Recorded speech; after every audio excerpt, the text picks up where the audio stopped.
my name's Tom. I'm the CEO and co-founder of Monzo, and I previously started a company called Go Cardless, and I previously, before that, started a company called Bozo, which is possibly the worst name in history. And prior to that, really going back, I started building websites when I was about 14 years old. I got a job in an estate agent, actually, delivering flyers, not to the buyers, but to sellers. So my job was to take this stack of flyers and like trudge around and push them through doors. And I did that for approximately one day in December. It was raining and it was horrible. And I went back for my second day, like really miserable. And I was sort of trudging the sort of mile and a half walk to the estate agent to pick up this big stack of flyers, like trying to think, sort of how can I get out of this, basically? You know, I want some pocket money, but I really don't want to spend 5 hours in December in the rain pushing flyers through people's doors. So how can I get out of this problem? And as I sort of approached the estate agent, it dawned on me. I went in and said, guys, all this like flyering stuff is absolutely nonsense. What you need, and this was 1999, what you guys need is a website. And these sort of two partners of this, like literally one branch estate agent in Little Chalfont in Buckinghamshire, sort of looked at each other and said, yeah, someone told me about the internet. Like, yeah, it's gonna be huge. It's gonna be huge. You need a website, and I can build you one. So they paid me £200 to go and build a website, which meant, first of all, I had to go and learn to build websites, because I had no idea what I was doing. So I got a book and sort of worked through it. And the amazing thing was, I actually discovered the beauty of recurring revenue, because I couldn't work out how to plug a database into the website. So all the houses were hand-coded. So every house was a separate web page that I'd literally like hand-typed. And whenever they wanted to put a new house up, they had to email me and pay me to type up a new page. It was amazing. I mean, they only had about 20 or 30 houses on the site. But every week or two, I'd earn another £6 or £7 for typing up the house. And I think after about 2 years, I upped my prices by about 50p a house. It was amazing. It was really incredible. And so my sort of first foray into starting businesses was to get out of delivering flyers, which is interesting because I started Go Cardless about 10 years later, much for the same reason. I was a management consultant at a small sort of boutique firm, and I was moving to a much bigger firm. And I didn't really want to be a management consultant. I had gardening leave, and sort of as an excuse to not start this much bigger management consultancy, I got together with two people who'd left the management consultancy, and we sat down sort of brainstorming all of the things that we could possibly do that meant we didn't have to be management consultants anymore. And we came up with actually not Go Cardless, but GroupPay, which was a tool. As sort of 23-year-olds recently out of university, the biggest problem that we could think of that the world was facing was collecting subscription payments for your sports team. Just like showed sort of probably how narrow-minded we were and cloistered probably. But in any case, we built this thing, and actually it turned out we prototyped, we launched early. It turned out it sucked. No one really wanted it. But we had built underlying technology that was valuable. It was a sort of API for direct debit, and we convinced RBS to let us have access to the BACS system, the direct debit payment system that runs a lot of the UK's recurring payments, and we convinced the FCA to regulate us as a payments institution under a new piece of regulation that no one really understood called PSD1 in 2009, which was all amazing because it basically meant we sort of stumbled across this product almost by mistake, which was a direct debit company that Sean used, and actually now something like 60-odd thousand businesses use to collect about £1 billion a year now. So that grew into sort of a nice sized business. But they were both sort of attempts to not have a real job. I didn't have a burning desire for estate agency websites or a burning desire to solve the world of direct debit recurring payment processing, as strange as that might sound. It was like an excuse and a way out. And I do think there's a lot of like unnecessary sort of bullshit around, you have to do something you really passionately love. It's like, well, it's all relative, right? Sort of as long as you love it more than being a management consultant or delivering flyers in the rain, then that's pretty good. But the thing it taught me is, I didn't stick with it. I did it for 3 years. We built a pretty successful, moderately successful business, I would say, and then I moved on to do other things. And so Monzo is an attempt to do something that I am really passionate about. And what I'm really passionate about is destroying NatWest Bank. Because I hate those bastards. I recently bought a house, and I spent about 2 hours cycling around in the rain trying to make a payment for my house deposit literally yesterday. No, Wednesday, 2 days ago, to make a chaps payment. And it was just like, the way I solved, and the reason we started Monzo was because we all have nightmare banking stories. And the great thing about nightmare banking stories is every month or so you get a new one. Every time you interact with your bank, you get a new nightmare banking story. So this is my new one that I've not told anyone because it happened on Wednesday. I went in to NatWest Bank in Moorgate, and I queued up for about 20 minutes at lunchtime. It's the only time a bank is ever busy, between the hours of 12:30 and 1:30 in the city. And I went in and said, I'd like to make a CHAPS payment. I've got it all written out, and I've got my ID. And they said, can we have your debit card? And I was like, oh, I actually lost it 2 days ago, and I've cancelled it. Another one's coming in 2 days. And they're like, oh, no problem, come back in 2 days. Like, but my house needs to complete tomorrow. I went, oh, well, I can't do that. You mean I come in with an ID and everything, and look, I've got your mobile banking app and biometric security. I'll log in. There you go.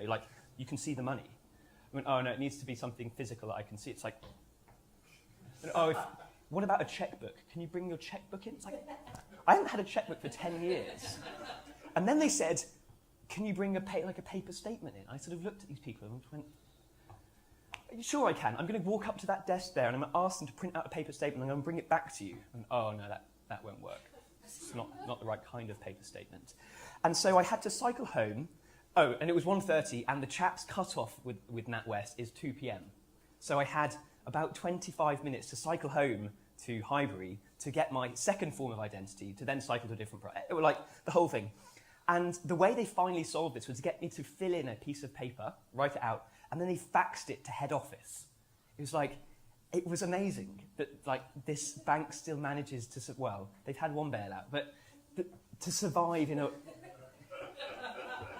It's super, super annoying. Banking, basically, in a world where we use Uber or Amazon Prime or WhatsApp or Twitter, or these amazing services that make our life better either in a small way or actually quite a significant way, the gulf between that experience and what banks provide make me feel like banks are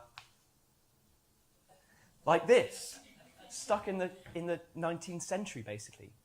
I opened my first bank account when I was about 14 or 15, probably to deposit the check that I was paid by that estate agent for making the website.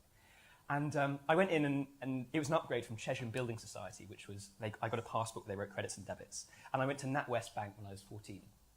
And I opened an account, and the big innovation with NatWest Bank was they print out a statement, rather than writing in the credits and debits, they'd print out a statement and give it to you, and then they'd post a statement to you.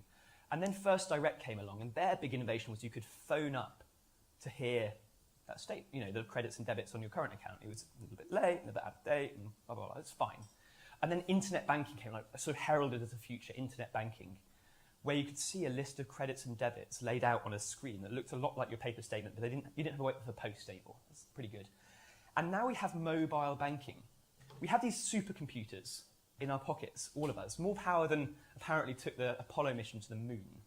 Each of us has this in our pocket. Actually, these have more processing power than the mainframe computers that the banks were running on in the 1970s, a single phone. And the way the banks use the power of this innovative technology is to give you a list of credits and debits on a screen, but just much smaller. It's pretty exciting.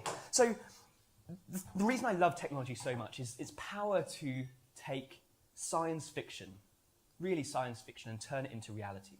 We're on the cusp of self-driving cars. We've got artificial intelligence that's just beat the world master of Go. I mean, really, the way technology is going in 2 or 3 years, if you took yourself back 5 or 6 years, it was unthinkable. It really felt like science fiction, and now it's becoming reality, which is incredible.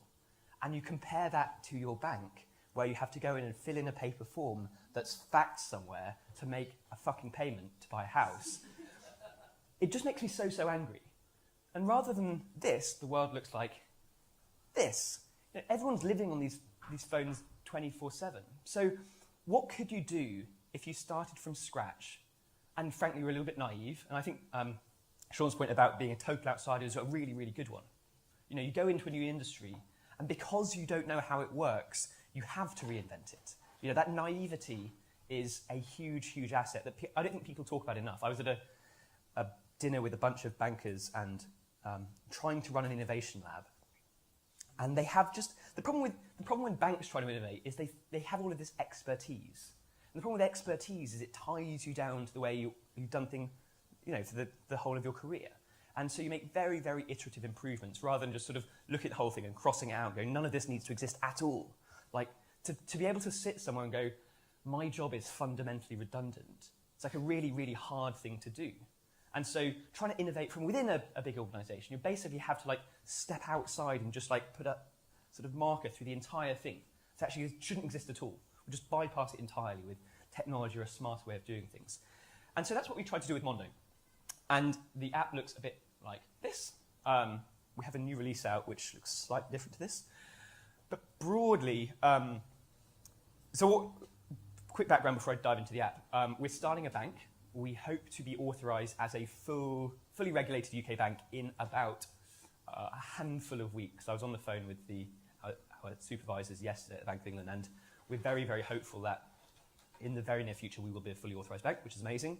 We've been going since February 2015.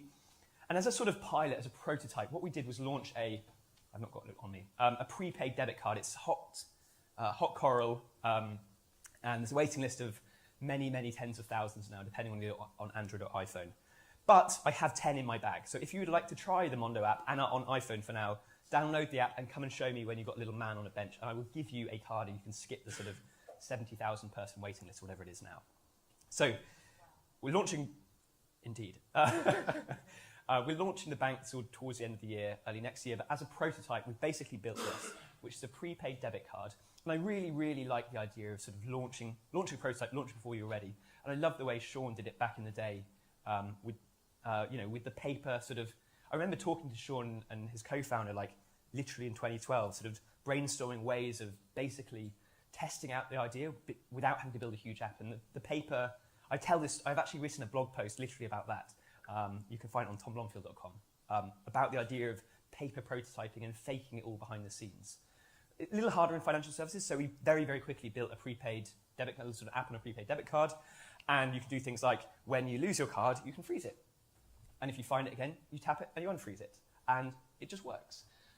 That even works for contactless payments. So if you freeze it and it's contactless, no one can use it. Whereas if you've ever lost your card, some little rapscallion will take it and like spend up to £90 on contactless payments, because the banks have no way of blocking a contactless card. Crazy. Modern technology lets you just freeze and unfreeze it. It tells you exactly what you spent. It has a little graph. So most people have a monthly pulse, basically. So you get paid and you pay your rent, and then you sort of have this glide down to zero and you get paid again. On the left here, when you spend money anywhere in the world, you get a notification in real time. It shows you the logo, the address, the price. It categorizes it automatically. And if you're like one of our engineers, you can take photos of your brunch. If you are a more normal person, you can take a photo of the receipt and submit it to your expense department automatically. So that pain of submitting expenses and expense management goes away. And I think, so the ethos of Monzo, which is probably different to some of the other banks, is we're not just trying to use the mobile phone as like a cheaper way to service financial products. And with NatWest, it was a cheaper way to deliver my statement, basically. I didn't have to post it to me anymore. And with some of the other newer banks, it's like a cheaper way to raise fixed-term deposits, or a cheaper way to sell mortgages or service mortgages. It's like, fine, but it's a cost reduction. That's what sort of happens when you take a banker and say, how can the mobile phone like improve this industry? They go, we'll get rid of the back office operations staff and just do it on a phone, but do the same thing fundamentally on a smaller device. It's like, fine. But I think the advantage of this little supercomputer that lives in your pocket is you can do so much more than that. And so Monzo, rather than using the mobile phone as a cheaper way to service financial products, we're trying to position it as a sort of a tool to help you live your life, like a Swiss Army knife for your finances. So, I forgot to tap out on TfL the other day. You go to Canary Wharf and on DLR, there are no gates there, so I just walk past them all the time and get a penalty fare. Did you know if you go to contactless.tfl.gov.uk, that's about right, you can see when you forgot to tap out and you can get a refund. What if your bank did that for you? What if your bank was constantly looking out for you, going, oh, that was a penalty fare there, and we were geolocating you at the time, so we can just tap you back in. And there we go, we've saved you about £5 or £6 every time you go to Canary Wharf. Or say your gas bill has gone up by 50%. You've just gone out of your 12-month introductory offer and it's just gone up. We'll switch your gas for you. Or you shop in Sainsbury's and Tesco, and because my wallet is about that big, I don't have any of the loyalty cards. What if your bank automatically accumulated all the loyalty points for you and redeemed them to save you money? Or you're saving up for a holiday, or you're splitting bills splitting a restaurant bill with 10, 20 friends in a restaurant. It takes like half an hour to go around with that card machine. It's all of those problems that the banks have never really tried to solve that Monzo is focusing on. So sort of integrating with the services around your money to make your day-to-day life easier. And then using that mobile phone and the immediate push notifications to tell you when you're slightly off track or you're on track, or using the technology like GPS so that when you travel abroad, it says, welcome to Paris. Here's your exchange rate. It's much worse than a month ago. Rather than blocking your card for fraud, which NatWest always does to me because they hate me. So in a nutshell, that is Monzo.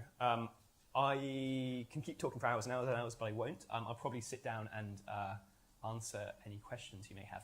And just a reminder, if you would like one of the 10 hot coral Monzo debit cards in my bag, download the Monzo app on iPhone only, no Android, until next Tuesday when we launch the first Android app, and come to me with the waiting stream. Thank you very much.